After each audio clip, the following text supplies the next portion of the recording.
Hey y'all, Steve Shine here. So, FYI, if you like to support us, you can go to the membership link in the description and become a member of our channel. We really appreciate our members and all our viewers.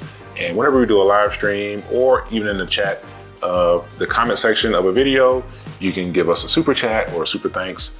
We really appreciate all of it. So once again, check the link.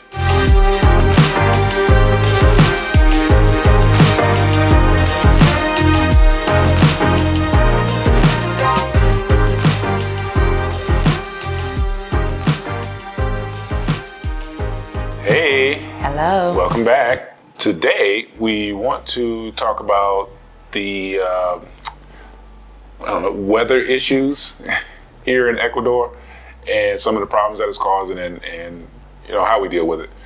First and foremost, I want to explain El Nino and La Nina, except I'm not very good at explaining it. So I'm going to insert a video here.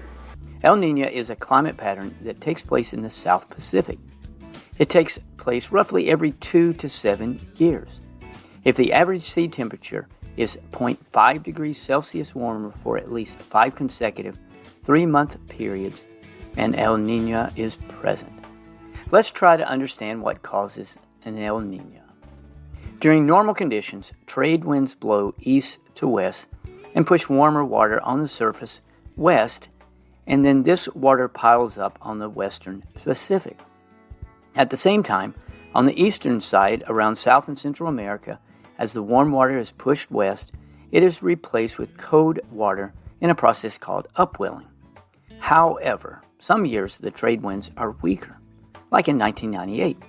This results in warm surface water not being pushed as far westward and remains near the east coast. One result is that the jet stream moves southward, which can result in the northern U.S. and Canada being very warm and dry, but at the same time increased rainfall in the southern U.S. along with dry areas in South Asia. Eventually, the trade winds regain their strength, and then some years you have the opposite. They will be stronger than normal, and the opposite happens. The warm surface water is pushed further west, and this allows for more upwelling of cold water on the east. This is called La Nina. If the sea surface temperature is 0.5 degrees Celsius colder than normal, it's a La Nina. This may sound odd since La Nina occurs in the Pacific, but it increases the chances of hurricanes in the Atlantic Ocean due to its impact on atmospheric pressure. So now that you've seen that, LaShawn, we're here to talk about the energy crisis, water crisis, drought. Yeah, we hate to beat a dead horse, because this has been a huge topic all over. Yeah. Basically, when I was talking to Steve and my perspective on the electricity, the water rationing, and Ecuador as a whole, as a country, for me, this is just my perspective. Ecuador still has a lot to offer. Ecuador still is a beautiful country. The people are beautiful. The people are still welcoming. They're going through what we all are going through with electricity being rationed and water rationing. We're all in this together. I personally would not look at Ecuador as, oh, it's bad now. They don't have their stuff together. I can't see myself living here. And the reason why I'm saying that is because just because I am not able to have electricity 24 hours, 7 days, 365 days a year. Water is not on 24 hours a day, 365 days a year. That does not mean the country is bad or I hate the country. Right. Because we're quick to say when something is bad or we don't like or they're not doing da da da because it does not meet my needs. As long as it's offering me everything I need, then it's beautiful. Oh, it's great. Oh, it's this.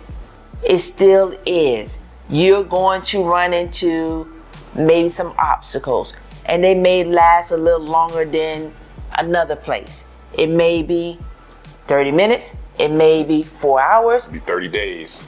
30 Whatever months. the case may be, we are still fortunate. I still have breath in my body. I still wake up every day.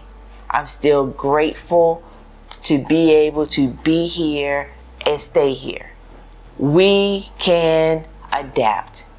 Maybe everyone can't, and I'm not saying that if you have some type of medical issues that you need electricity, then by far, yes, you may need to figure out something else or somewhere else to live to help your medical needs. But what I'm saying is, Ecuador is still a beautiful country despite what we're going through right now, because my needs are not met with having electricity 100%. Does not mean I dislike the country now. Right. There are reasons to not want to live in Ecuador. I think those reasons aside, which may be like, the insecurity, stuff like that, those things aside, the current energy crisis, it has gone on for a while, but these things are temporary. Right. But it is not going to dissuade us personally from being here.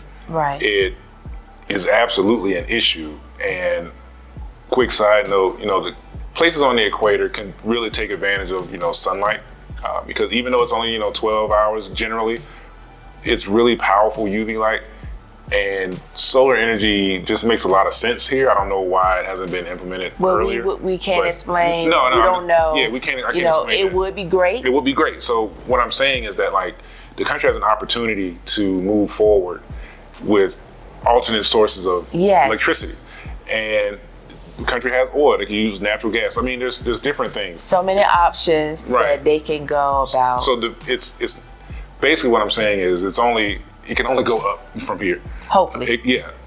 If there's any competence at all, it can only go up from here. So with all that being said, yes, there are reasons to maybe not choose Ecuador to live if you're an expat. But there's still so many reasons to be in this country. Yes, the power issue is a problem, the water is a problem, but that's a problem that's going on all throughout South America. This drought is affecting the entire continent. It's going to be temporary. It is inconvenient. Like LaShawn said, if you got some kind of medical situation or something where you need constant power, then yes, you might want to hold off on coming here. Otherwise, it's a beautiful place. It's a great country. I can't, as the old saying is, don't look a gift horse in the mouth. This offers us a place that we're able to retire and live comfortably. Like we both just said, there are reasons to be here and reasons to not be here. Yes. The temporary power issues may be a reason for you not to come right now, but it doesn't mean that this country still isn't a great country to live in. Right. I'm just saying, just because you're not getting what you were getting before the electricity power outages, don't say, oh, it's a horrible place, or, oh, I wouldn't live there because blah, blah, blah. Right. No, you were fine up until now. Right. And I forgot, I guess what we're referring to is that there are people who are complaining, who live here now, like expats, who are actively kind of complaining about the power, which, yes, it is something to have issue with. Yes. But the amount of complaint, it doesn't match how enthusiastic that same person was about being here before the power outages. You know what I'm saying? Yeah. It's, you gotta keep the same energy. You take the good with the bad. If you're in a country where, these things can happen, don't be so loud about the complaint, because there's really nothing you can do about it. Complaints should be like solutions, and none of us can come up with a solution to fix the rain. So, you can say oh man, this is inconvenient, but the people who are really, really going hard complaining about it, you have the option to leave. Yeah, so don't look for a pity party to jump in, which some people do, but look for solutions. Now we haven't talked about, we do have forest fires. In the Cajas Mountains. Yeah. And of course, we have no rain, so it's very hard to put the fire out. Right. So. Yeah. So there's lots of stuff going on. There's forest fires happening. You know, Brazil and Bolivia, and there's a lot. Climate change. Yeah. Climate change is really in effect right now. Yeah. And there's a lot, but like we said, you know, there are reasons to not live here, just like there are reasons to not live in the United States or any other country. This temporary drought, it could last for a while. It's not a reason, I think, to complain about the country. Like, there's nothing you can do about the weather. I mean, could they have taken other precautions? Oh yeah, absolutely. To weather or prevent this drought? I mean, prevent rationing electricity? Yes. Yeah. But you know, coulda, shoulda, woulda. It's too late. Doesn't really if matter. If a frog had wings, it don't even matter. You know, all we are saying is try to be positive, have a positive outlook. The country is you still can do a lot in the country. Yeah. One advantage that majority of expats have is that we can kind of come and go. And yeah, you may be on your visa and you don't want to spend more than 90 days out of the country. We totally understand that. We're in the same situation. But if you're permanent, if you're a permanent resident, you can go wherever you want. Yeah, and like he said, we can come and go as we want. The locals, the natives, this is something they really have to. They're legitimately stuck with it. Yeah. And we complaining to them. Like, right. It's really. We're just here sucking up their resources, honestly. You know, like, if there should be complaints, it should be from them to us. You know what I'm saying? Not the other way around. So, you know, honestly, there's not a lot you can do about the electricity and the water. But, you know, support the local economy as much as you can. You know, support the local shops, vendors, the stores. Like, they still need business. Like, they're still open during these outages and rationing. So support them. There's nothing wrong with going to the small shop and getting a $2.50 lunch. The lunches are incredible anyway. Or just going to get ice cream, going to get a sandwich. Support the local shops, support the local merchants, support them. You know, support them. These things help. You know, these folks still got to make money no matter what's going on. So why not? You don't have to spend all your money at the big chain stores or whatever. So anyway, we hope that helps. You know, not to have like a down kind of video. You know, that's not our thing. We just want people to be positive, have a positive outlook. Things happen that are out of everyone's control. If I don't know anyone who can shoot rain out their hands. Basically, ain't nothing we can do. Like, you can't cry rain. You can cry some tears, but it ain't enough to turn electricity on. But just have a positive outlook. Support local vendors. Support where you can. There's more to life than complaints. Yeah, because we ain't got time for all that. We just look for them. Just we got time for all that. Let's be positive. It's so much. Yeah. It's a lot of hate everywhere. Yeah.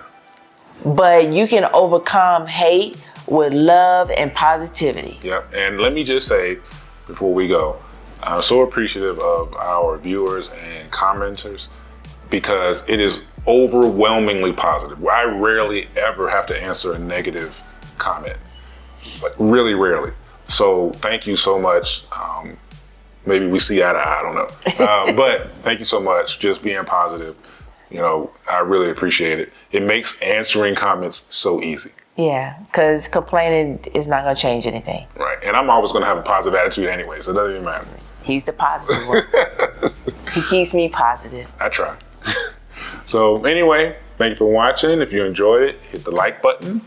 Subscribe to the channel if you haven't already. Check out our other channels. Links will be in the description. And we will be back soon. Thanks. Bye.